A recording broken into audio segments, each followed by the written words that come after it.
কথা হয়েছে সেই অনুযায়ী সবাই এক্সিকিউটটা করেছে, ক্রেডিটটা সবার। দল কিন্তু পরবর্তী রাউন্ডে কি মনে হচ্ছে কত দূর যাবে, ফাইনালে পৌঁছাবে কি? আমরা সামনের ম্যাচ নিয়ে প্ল্যান করব, প্রত্যেক ম্যাচ বাই ম্যাচ প্ল্যানিং করাটাই হলো বেটার হবে। বাট ময়মনসিংহবাসীর কাছে বলবো আপনারা দোয়া করবেন, ময়মনসিংহ থেকে অনেকে এসেছে এখানে, সবাই আমাদের জন্য দোয়া করবেন এবং থ্যাংক ইউ সবাইকে। বেস্ট অফ লাক আগামী ম্যাচের জন্য। Thank you. সুপ্রিয় দর্শক, উইনিং ক্যাপ্টেন শাহরিয়ার কমল, যিনি দলের আইকন ক্রিকেটার ময়মনসিংহ এক্সপ্রেসের, তার সাথে কথা হচ্ছিল।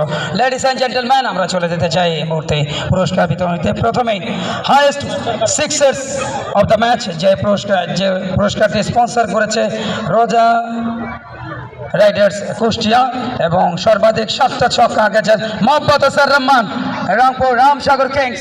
তিনি হয়েছেন highest sixers of the match. Mohammad Hossain Rahman, মোহাম্মদকে অনুরোধ জানাবো এখানে আসার জন্য এবং আপনার পুরস্কারটি গ্রহণের জন্য।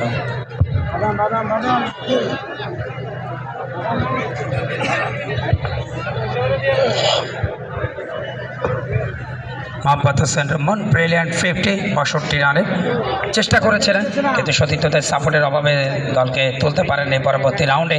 তবে সর্বোচ্চ 7টা ছক্কা হাঁকে best sixers of the match sponsored by Roza riders Kushtia, সেই অ্যাওয়ার্ডটি তিনি গ্রহণ করছেন। Ladies and gentleman, next award highest wicket taker of the match, যেটা স্পন্সর করেছে টিম বারাকা পাবনা।